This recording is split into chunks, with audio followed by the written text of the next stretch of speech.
Bàtìlá ń kó Lagos. Àti Nancy sì kò kọ́ńdà.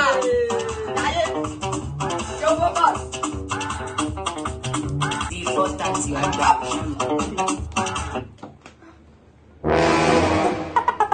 Oh Lord. Hello. Hello ma.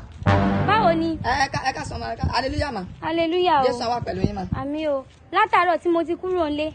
Kó má tiẹ̀ lè pè mí. Ó yẹ kí n ti pè é látàrọ̀ bọ̀ mo ń ṣe assignment ní ilé mà. You know, I have to be in school tomorrow. So kí n lè pàtì ju gbogbo àwọn tẹ́lẹ̀ kí n má bá nìyẹn lọ. Sátidé kò mà. Mo máa dẹ lọ́mọ o, wọ́n ti postpone ẹ̀. Kí ló dé mà? Wọ́n ní kó dẹ̀ di next week nìyẹn. Ẹ̀bọ̀ ṣé next week yẹn náà lẹ́yìn máa dé mà? Next week ẹ̀, mo ti wà ládùúgbò. Ẹ ti wá ládùúgbò.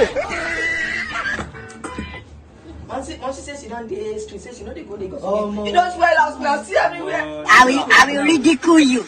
I will wash you.